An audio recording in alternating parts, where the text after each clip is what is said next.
आखिर द्वारका नगरी का पूरा इतिहास क्या है और द्वारिका नगरी के पीछे की रहस्यमयी कहानियों की बातें आखिर क्या सच है। तो साथियों, आज की इस वीडियो में हम आपको इन सभी बातों की जानकारी हम आपको इस वीडियो में देने वाले हैं। तो साथियों, आप इस वीडियो को अंत तक जरूर देखें ताकि हम आपको पूरी जानकारियां इस वीडियो में दे सके। तो चलिए साथियों, वीडियो को शुरू करते हैं।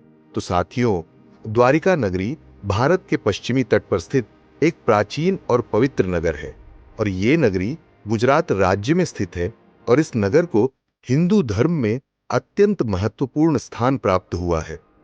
और द्वारका का इतिहास धार्मिक, सांस्कृतिक और पुरातात्विक दृष्टिकोण से अत्यंत समृद्ध है।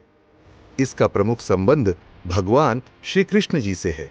और अगर हम आपको द्वारका के पौराणिक इतिहास के बारे में बताएं तो भगवान श्री कृष्ण की इस नगरी की पौराणिक मान्यताओं के अनुसार जब भगवान श्री कृष्ण जी ने कंस का वध किया और फिर भगवान श्री कृष्ण जी ने जब मथुरा छोड़ दिया था, तब उन्होंने अपने कुल के लोगों को लेकर पश्चिम दिशा की ओर यात्रा की और फिर समुद्र के किनारे एक नगर की स्थापना की थी जिसे हम लोग द्वारका कहते हैं। और इसे स्वर्ण नगरी भी कहा जाता था क्योंकि ये नगरी बहुत ही भव्य और वैभवशाली मानी जाती है और भगवान श्री कृष्ण जी ने इसे यादवों की राजधानी बनाया था और भगवान श्री कृष्ण जी अपने राज्य का संचालन यहीं से किया करते थे।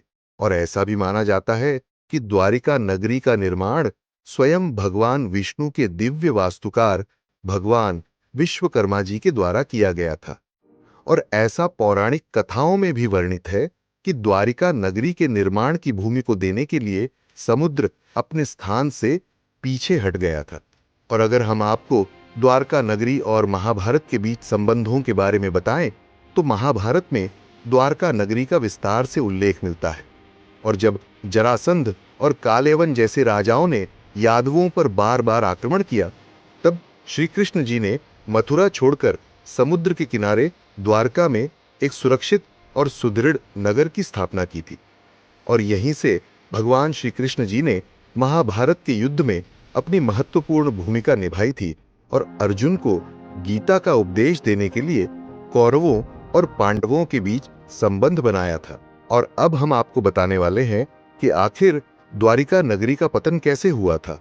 लेकिन वीडियो में आगे बढ़ने से पहले अगर आपको हमारी ये वीडियो पसंद आ रही है तो आप हमारी इस वीडियो को लाइक करें, शेयर करें और चैनल पर नए हैं तो चैनल को सब्सक्राइब करके बेल आइकन को ऑल पर प्रेस करना बिल्कुल भी ना भूले ताकि ऐसी ही और भी रहस्यों से जुड़ी जानकारियों की वीडियो का नोटिफिकेशन सबसे पहले आप तक पहुंचे। तो चलिए साथियों, बढ़ते हैं वीडियो की ओर।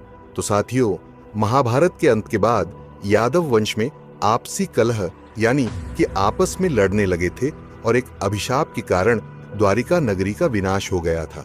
और भगवान श्री कृष्ण जी के स्वधाम गमन के बाद समुद्र ने द्वारका नगरी को निगल लिया और यह नगर समुद्र में समा गया था और इसे डूबा हुआ नगर भी कहा जाता है। और द्वारिका नगरी पर मुसलमानों के काल में यानी कि 12वीं सदी में महमूद बेगड़ा ने द्वारकाधीश मंदिर पर आक्रमण किया और इसे नष्ट कर दिया गया था और बाद में इसका पुनः निर्माण हुआ था। और अगर हम द्वारिका नगरी के पुरातात्विक खोजों और प्रमाणों की बात करें तो 12वीं सदी में समुद्र के भीतर पुरातात्विक विभाग की टीमों को समुद्र के अंदर ऐसे ऐसे प्रमाण मिले हैं जो इस बात को प्रमाणित करते हैं कि द्वारका नगरी वास्तव में एक प्राचीन नगरी थी जो कि समुद्र में डूब गई थी। और समुद्री खुदाई में द्वारिका नगरी की दीवारें, रास्ते, स्तंभ और घरों के अवशेष मिले हैं जो कि हजारों वर्ष पुराने माने जाते हैं।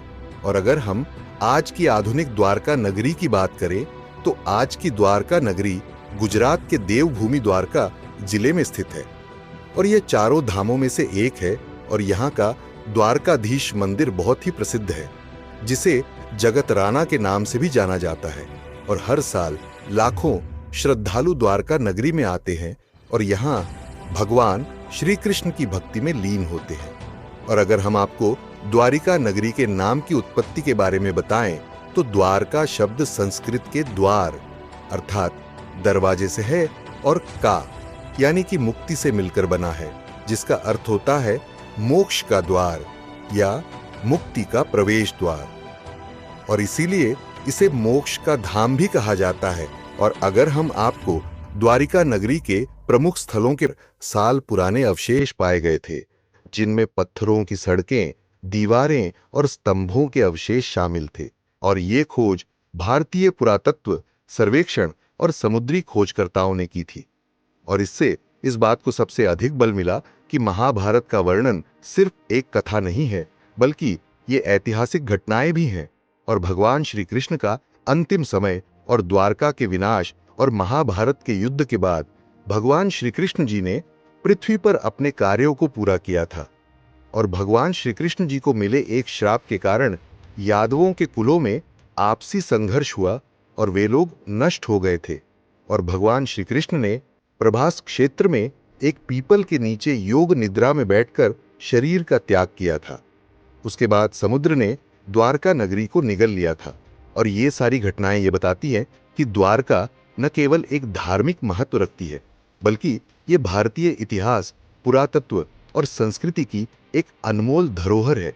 और ये स्थान भगवान श्री कृष्ण जी के जीवन और उनके राज्य और उनके कार्यों की जीवित गवाही है।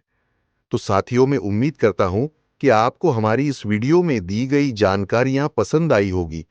तो साथियों, अगर आपको हमारी ये वीडियो पसंद आई है तो आप हमारी वीडियो को लाइक करें, शेयर करें और चैनल पर नए हैं तो चैनल को सब्सक्राइब करके बेल आइकन को ऑल पर प्रेस करना बिल्कुल भी ना भूलें, ताकि हमारी वीडियो का नोटिफिकेशन सबसे पहले आप तक पहुंचे।